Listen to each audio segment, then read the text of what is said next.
এবারে আমরা হিসাব খাত সম্পর্কে জানবো। তোমরা যে ছবিটি দেখতে পাচ্ছ, মনে করো এটা একটা প্রতিষ্ঠানের ছবি এবং মূলত এটাই একটা প্রতিষ্ঠান। এখন এই প্রতিষ্ঠান প্রতিদিন এবং প্রতি সপ্তাহ, প্রতি মাস, বছরে অসংখ্য লেনদেন করবে। তো এই লেনদেনগুলোকে কিন্তু একটা নির্দিষ্ট নির্দিষ্ট ভাগে ভাগ করা হয়েছে, মানে কয়েকটি বিশেষ বিশেষ ভাগে।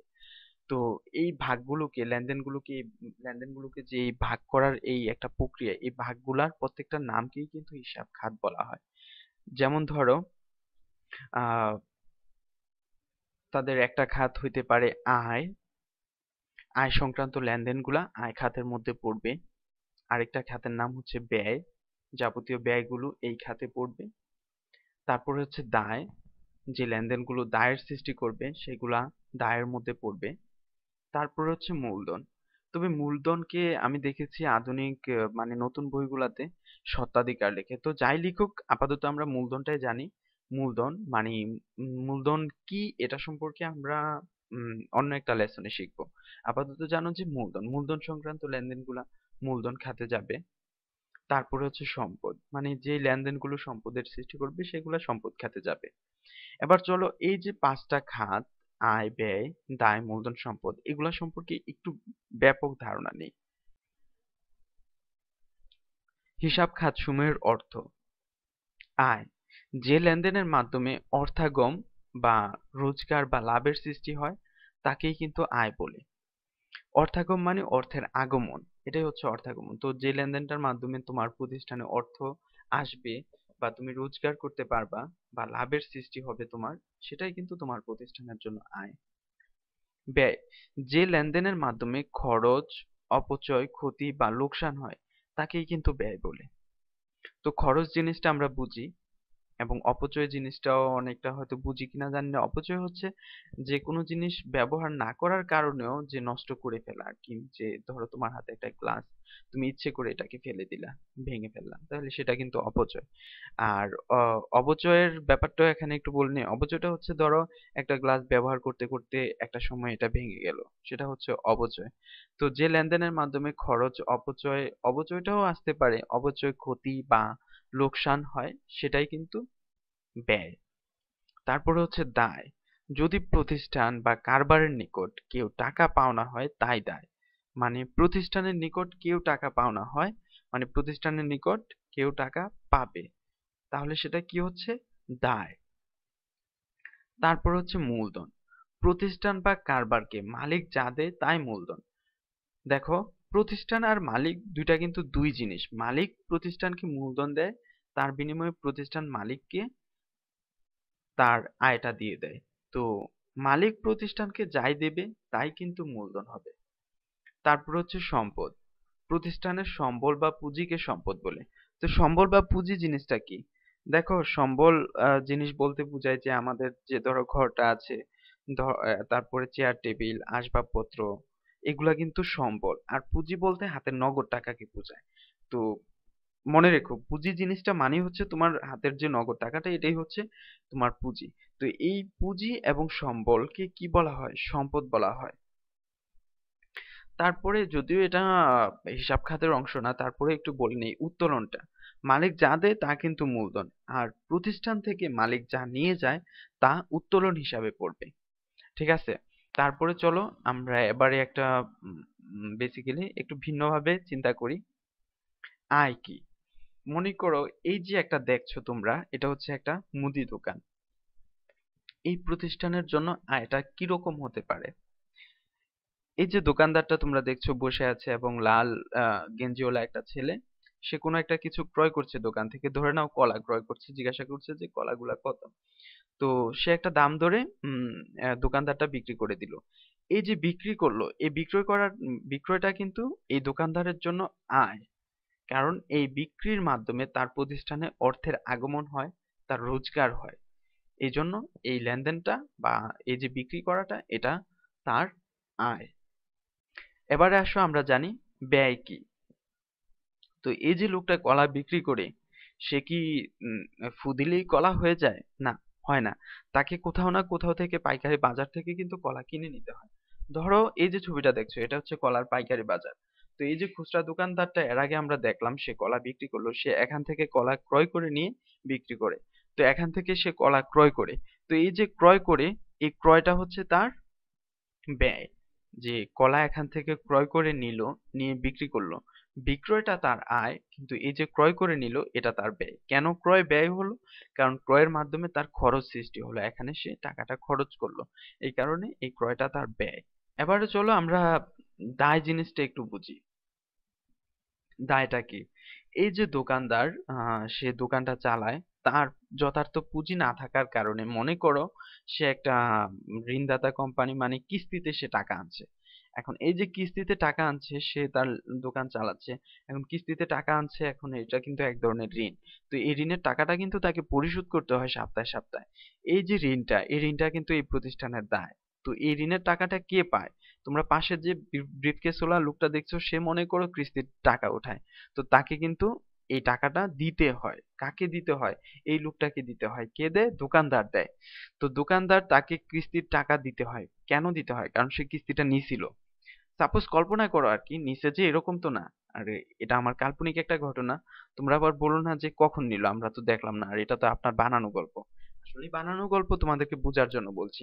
তো সে যদি এই কোনো মানে ধরো কোনো কিস্তি প্রদানকারী প্রতিষ্ঠান থেকে কিস্তিতে টাকা উঠায়, তাহলে সেটা কিন্তু তার দায় হবে, কারণ কিস্তির টাকাটা তাকে পরিশোধ করতে হবে। এই দোকানদারটা ওই কিস্তি প্রদানকারী লোক বা প্রতিষ্ঠানের নিকট দায়বদ্ধ। এবার চলো আমরা জানি আয় কি। আয় জিনিসটা তো আমরা জানছিলাম, তো এটা বাদ দাও। এবারে আসো আমরা জানি মূলধন কি। মূলধনটা কি হবে? তোমরা বামে যে ছবিটি দেখতে পাচ্ছ সেটি হচ্ছে একটা প্রতিষ্ঠান, আর ডানে যে ছবিটা দেখতে পাচ্ছ এটা হচ্ছে মালিক। মনে করো আর কি, একটা প্রতিষ্ঠান এবং আরেকটা মালিক। তো প্রতিষ্ঠান পরিচালনার জন্য মালিক প্রতিষ্ঠানকে মূলধন দেয়। সে মূলধনটা হতে পারে তার নগদ টাকা, হতে পারে তার ব্যবহৃত কোনো জিনিস, হতে পারে আসবাবপত্র, ইত্যাদি ইত্যাদি, যাই হোক, যা কিছুই হইতে পারে। তো মালিক প্রতিষ্ঠানকে যা দেবে পরিচালনা করার জন্য, চলার জন্য, সেটাই কিন্তু মূলধন হবে। তো সেক্ষেত্রে আমরা বলতে পারি, ধরো মালিক প্রতিষ্ঠানকে একটা ঘড়ি দিল, সেটা কিন্তু প্রতিষ্ঠানের জন্য মূলধন। যদি একটা কম্পিউটার দেয়, সেটাও কিন্তু একটা মূলধন। যদি একটা গাড়ি দেয়, তাহলেও কিন্তু এটা মূলধন। এবার নগদ যদি কিছু টাকা দেয়, সেটাও মূলধন। যদি চেয়ার টেবিল আসবাবপত্র ইত্যাদি দেয়, সেটাও তার মূলধন। যদি তার সুন্দর বউটাকে কর্মচারী হিসাবে খাটার জন্য একবারে বিনা বেতনে পাঠিয়ে দেয়, সেটাও কিন্তু প্রতিষ্ঠানের মূলধন মূলধন হয়ে যাবে। অবশ্য এটা ঠাট্টা করার জন্য বলছি, মালিক কখনোই তার বউকে দিবে না। মানে আমি তোমাদেরকে বুঝাতে যাচ্ছি যে মালিক প্রতিষ্ঠানকে যাই দিক, একটা গাছের পাতা দিক, একটা হলুদ খাম দিক, যাই দিক, সেটাই মূলধন হবে। আর এবারে চলো আমরা উত্তোলনটা সম্পর্কে জানবো। উত্তোলনটা কি? তো আবারও আগের মতো, এক পাশে প্রতিষ্ঠান আরেক পাশে মালিক। তো একটু খেয়াল করো, মালিক প্রতিষ্ঠানকে যা দেয় তা মূলধন, আবার প্রতিষ্ঠান থেকে মালিক যা নেবে তাই কিন্তু উত্তোলন হবে। তো প্রতিষ্ঠান থেকে মালিক যদি একটা ঘড়ি নেয়, সেটাও উত্তোলন হবে। যদি গাড়িটা নিয়ে নেয়, সেটাও উত্তোলন হবে। যদি কম্পিউটার নিয়ে নেয়, সেটাও উত্তোলন হবে। যদি টাকা নিয়ে নেয়, সেটাও উত্তোলন হবে। যদি চেয়ার টেবিল নিয়ে নেয়, সেটাও উত্তোলন হবে। অনেক ক্ষেত্রে ঘুরিয়ে বলা হয় যে প্রতিষ্ঠান থেকে টাকা নিয়ে মালিক তার ছেলের স্কুলের বেতন দিল। তো মালিক সে টাকা নিয়ে হোটেলে ফুর্তি করুক, না তার ছেলের বেতন দেখ, সেটা কিন্তু তোমার মানে প্রতিষ্ঠানের দেখার বিষয় না। প্রতিষ্ঠান দেখবে প্রতিষ্ঠান থেকে মালিক নিছে, সো এটা উত্তোলন। তো সহজে একটা জিনিস মনে রেখো, প্রতিষ্ঠান থেকে মালিক জানে তাই কিন্তু উত্তোলন। এবারে আসো আমরা জানবো সম্পদ কি। তো তোমাদেরকে আমি আমি পূর্বে বলছিলাম যে প্রতিষ্ঠানের সম্বল বা পুঁজিকেই কিন্তু সম্পদ বলে। পুঁজি বলতে নগদ টাকা, সেটা তোমরা জানো। তো তোমরা ছবিতে দেখতে পাচ্ছ একটা প্রতিষ্ঠান, এই প্রতিষ্ঠানের সম্পদগুলা কি কি হইতে পারে। প্রথমে দেখতে পাচ্ছ যে একটা আলমারি, সেটাও প্রতিষ্ঠানের সম্পদ। খুচরা কিছু যন্ত্রপাতি দেখতে পাচ্ছ, ক্যামেরা, স্পিকার ইত্যাদি ইত্যাদি, ডট ডট অনেক কিছু হইতে পারে। স্টেপলার, পিন, ক্যালকুলেটর ইত্যাদি অনেক কিছু যা আছে, এই যে সম্বল বা সম্বলগুলা এগুলাই কিন্তু প্রতিষ্ঠানের সম্পদ। তারপরে আসবাবপত্র, দালান কোঠা, গাড়ি, এই সবগুলাই কিন্তু প্রতিষ্ঠানের সম্পদ। তো সহজে আমরা বলতে পারি ব্যবহার্য জিনিসপত্রগুলোই মূলত সম্পদ, এবং প্রতিষ্ঠানের সম্বল এবং পুঁজি সেটাও সম্পদ। তবে একটা জিনিস কড়াকড়ি ভাবে মনে রেখো, নগদ টাকা এটা কিন্তু পুঁজি এবং এটা প্রতিষ্ঠানের সম্পদ।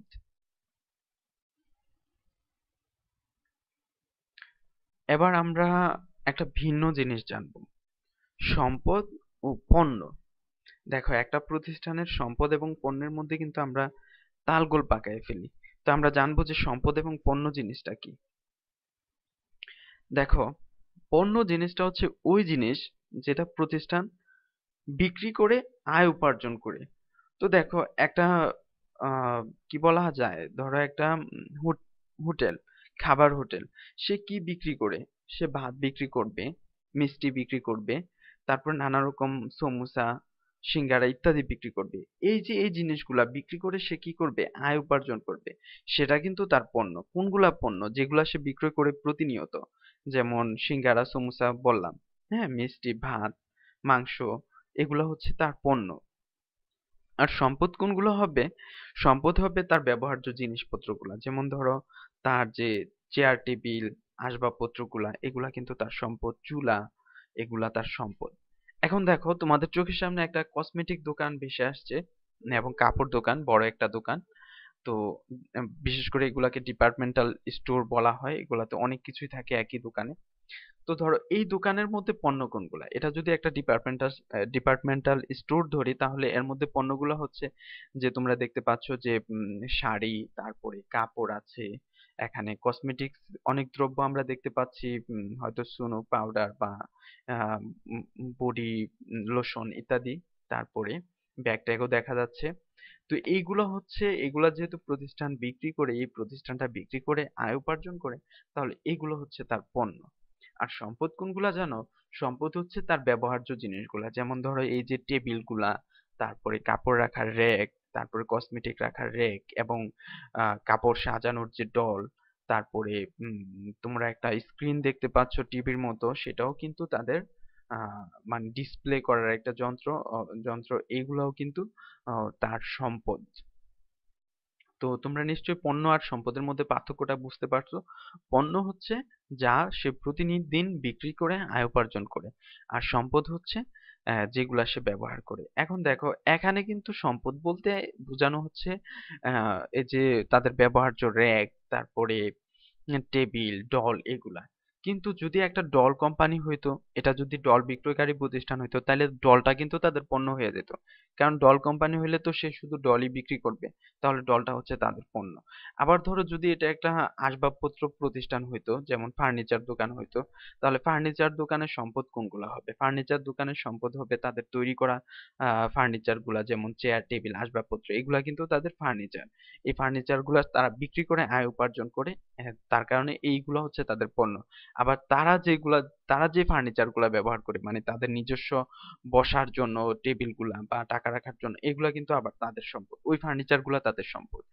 এবং এক্ষেত্রে একটা বিষয় তোমরা লক্ষ্য রাখতে পারো যে তারা যে ফ্যানটা ব্যবহার করে, সেই ফ্যানটা কিন্তু ফার্নিচার দোকানের সম্পদ। আবার ন্যাশনাল ফ্যান দোকানে কিন্তু ন্যাশনাল ফ্যানটা পণ্য। আবার যে ফ্যানটা তারা ব্যবহার করে নিজের জন্য, সেটা কিন্তু সম্পদ। তো আমরা আরো যদি প্রয়োজন হয় বিস্তারিত পরে সম্পদ এবং পণ্যের পার্থক্য সম্পর্কে জানবো। আহ এখানে তোমরা দেখতে পাচ্ছ গাড়ি তৈরির একটা প্রতিষ্ঠান, বিভিন্ন যন্ত্র, রোবট গাড়ি তৈরি করছে। তো এখানে সম্পদ এবং পণ্যের মধ্যে পার্থক্যটা হচ্ছে কি, এই গাড়িগুলো হচ্ছে তাদের পণ্য। একটা প্রতিষ্ঠান, তুমি যদি চিন্তা করো যে তোমার একটা নিজস্ব প্রতিষ্ঠান, সে প্রতিষ্ঠানে একটা গাড়ি তুমি নিজের জন্য, মানে প্রতিষ্ঠানের জন্য ব্যবহার করো, সেই গাড়িটা কিন্তু তোমার সম্পদ হবে। বাট এই যে এদের জন্য, এই যে গাড়ি ফ্যাক্টরির জন্য কিন্তু তোমাকে একটা জিনিস ভাবতে হবে যে এখানে তারা গাড়িটা উৎপাদন করে বিক্রয় করে, তো এখানে গাড়িটা হচ্ছে পণ্য। এদের কাছে গাড়িটা হচ্ছে পণ্য। আর সম্পদ হচ্ছে যে রোবট গুলা গাড়িগুলা বানাচ্ছে, বা তারা যে গাড়িগুলা বানানোর পরে যেখানে রাখছে বিভিন্ন যন্ত্রপাতি, এগুলো হচ্ছে তাদের সম্পদ। এবারে আমি আরেকটু ব্যাপক করে তোমাদেরকে জানাতে চাচ্ছি আসলে সম্পাদক পণ্যের মধ্যে খুবই একটা তালগোল পাকায় ফেলা হয় এই কারণে। তো এখানে দেখতে পাচ্ছ যে একটা গার্মেন্টস ফ্যাক্টরি, তো এই গার্মেন্টস ফ্যাক্টরির পণ্য হচ্ছে কাপড়টা আর সম্পদ হচ্ছে তাদের এই যে সেলাই মেশিন গুলা।